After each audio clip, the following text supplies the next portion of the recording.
O siya, punta naman natin si podcaster. Diyos ko Lord, Rudy. Ito, may kwento. Hala. Mga DDS, mga ka-DDS na leaders, ipapatakbo daw si Baste kapag pagka-presidente ngayong durog na si Sara sa impeachment. Mas lalong matuturog si Baste. Anong nagawa niyan? Meron ba? Diyos ko po, Rudy. Ay, gravity. O, sige. Buenos Arbat. días, Buenos días. damas y caballeros. After yesterday's clarificatory hearing at the House of Representatives, which really became very damaging to Vice President Sara Duterte, former congressman and my kumpare, Nako po. Mike Defensor, finally confirmed what we have been saying all along in this vlog, that Davao City acting mayor Baste Duterte Agoy. will run for president Agoy. in place of Sara Duterte. So ito na po, kinumpirma na ni Mike, lalo na nung nakita nila kahapon na talagang bugbog sarado na talaga si Sara Duterte. And to think na first day pa lang ito ng hearing, first day pa lang ito, susunod na require na nga or na orderan na yung AMLAC and banking institutions para ilabas yung bank records nila Sara Duterte. At Senator Antonio Trillanes will also be testifying on the next hearing, which is April 22. Sana hindi ma TRO. So there will be 2 days of hearing pa. Marami pa itong revelasyon lalabas. Sa first day pa lang nga, damaging na yung, lalo na yung Commission on Audit Report na sinasabi na 73. na disallow ang 73 million out of the 125 million confidential funds in 2022. Agoy. And almost 400 million from the 2023 612 million confidential funds. Doon pa lang durog na durog si Sara doon. Wala ko Ang hirap i-justify yun. Ang depensa lang kasi nila noon na hindi pa daw final yung COA report. Na ngayon hindi lang meron ng final, kundi pinapasaoli pa sila na ang pera na ninakawan nila. So ngayon, no wonder out in the open na, kinonfirma na ni Mike Defensor na at admission na rin ito na the chances of Sara Duterte winning the presidency in 2028 is becoming is losing steam or is becoming a unrealistic scenario. Kasi kung pabagsak na yung popularity rating mo 2 years ahead of the election, kagaya sa nangyari kay former Makati Mayor Jojo Marbinay, kagaya sa nangyari sa very popular anak ni Fernando Poe na si Grace Poe, pwede posible ganyan na rin mangyayari kay Sara Duterte. At si Binay, at least yung doon lang siya nadali sa parking lot anomaly, although multi-billion rin yun. Pero ito si Sara, ang dami, hindi lang EJK. Sa ICC, meron pang, yan naman, magsisimula na yung trial anytime. Meron pang confidential funds, meron pang SAL-N law violation, meron pang ill-gotten wealth, meron pang pag-finance sa kanya ng mga pogo operator sa kampanya niya at ng mga drug lords tulad nila Michael Yang. Ang dami, meron pa death threat kay presidente na napanood natin lahat yung live press con niya.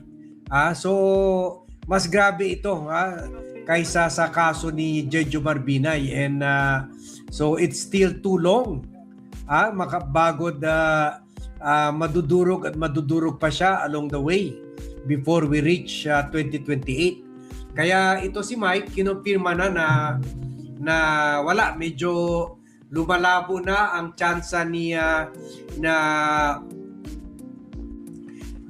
Sara Duterte at reacting rin dito sa sinabi ni ACT Teachers Party List Representative Antonio Tino na Mayor Baste Duterte could be the presidential candidate, na plan B ito ng mga DDS or ng grupo ng mga Duterte supporters. Sabi ni Mike Defensor, hindi na kailangan paghulaan niyan, bagay na yan. Yan na talaga ang plano namin. Ito ang sinabi ni Mike sa article nito na Billionario.com. Sabi niya, hindi na kailangan hulaan yan. Talagang si Mayor Baste ay nandyan. Kasama namin. Kung kanilang alisin si BP Inday Sara, ay kakandidato to. Ikakandidato namin ito. Yun. So, confirmation na ito na talagang plan B. At syempre, the fact that they are now preparing a plan B, they are now hatching a plan B. Kaya pala ginawa as we said earlier, ito talaga isa sa mga biggest indication yung ginawang president si Baste. Kahit medyo bata-bata pa siya for that position, president ng PDP Laban, at also ngayon siya ang ginawang speaker doon sa Rage campaign nila. So confirm yung naging totoo na naman yung political prophecy natin. Diyos ko Lord.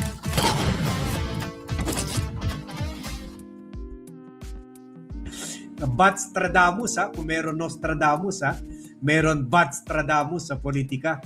So sinabi natin na preparatory yun for Mike or for Baste Duterte to be made the presidential candidate, pairing with Bongo or kay Sara Duterte. So kung hindi ma-impeach si Sara, sabi ni Mike Defensor, may chance daw talaga ito si Baste. Sabi niya, kung titingnan nyo naman, malinaw may tindig to, may pananalita at may panindigan, sabi niya. Paninindigan. Saan banda? Diyos ko Lord. At sabi ni Mike, ganon, sa ngayon, si Sara pa rin. Pero tinitingnan na nila yung posibilidad na baka magiba ito si Sara, lalo na sa mga hearing, including yung doon sa ICC. Sabi nga natin, dalawang bagay magpapabaksak kay Sara. Yung hearing ng House Committee on Justice sa mga graft and plunder cases niya, at also yung ICC hearing, live hearing rin yun, kung saan siya at saka tatay niya ay kasama sa mga respondents. Yun lang, hindi pa nalabas yung arrest warrant niya. At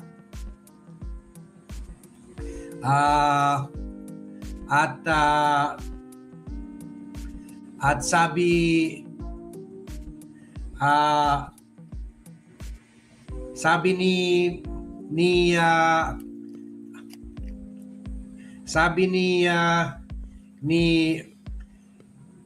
Mike, kakakuan rin daw, makukuha rin ni Baste ang suporta ng mga DDS, lalo na marami ngayon napapansin na yung pananalita niya at mannerism niya ay parang tatay niya talaga. Sabi niya, kumpiyansa sila na tuloy-tuloy pa rin ang Duterte campaign. Dahil kung ma-impeach si Sara, andito pa rin si Baste. Sabi niya, mayroong Baste Duterte na maaring tumindig para sa pamilya at para sa sambayanan. Ha? Sabi niya, yung mga mannerism, yung mga hand gesture, at mga style ni Baste, digong na digong. Sabi ni Mike, referring to Baste, sabi kasi ng MC, pumikit kayo, pakinggan nyo.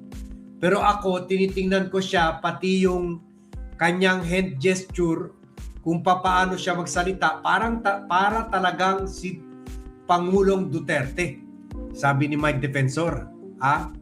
Sabi, dagdag pa niya, nakita ko rin siya sa isa o dalawang meeting, magaling si Mayor Baste. Siguro nahubog na rin ng mga pangyayari at syempre exposed naman siya sa kanyang ama. Mike Defensor. Exposed naman siya sa kanyang kapatid. At alam niya kung paano magpatagbo ng isang organisasyon at alam niya kung paano makibahagi at makipag-usap sa mga tao. Yon, sabi ni Defensor. So later, in our follow-up vlog, we will tell you yung tsansa or meron ba o wala na for Baste Duterte to win the presidency.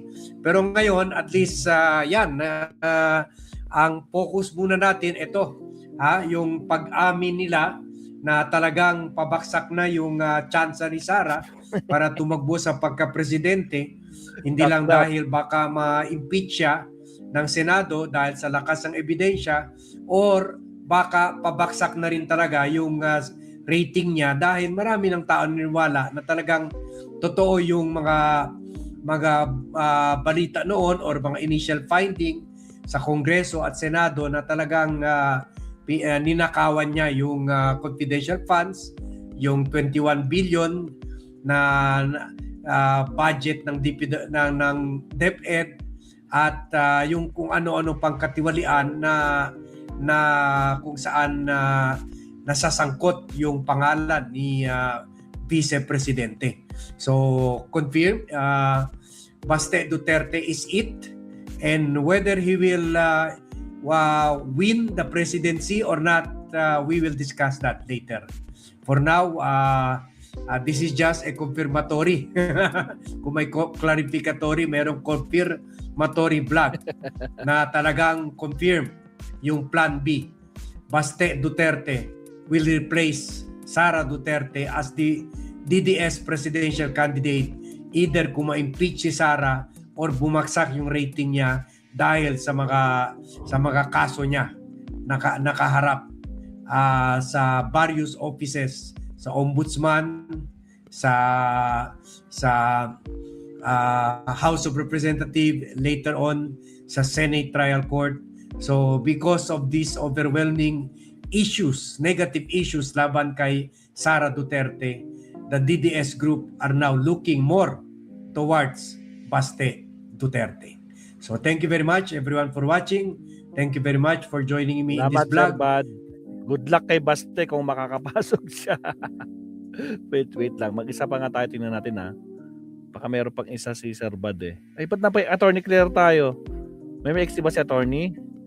39 minutes, 35 minutes, 22.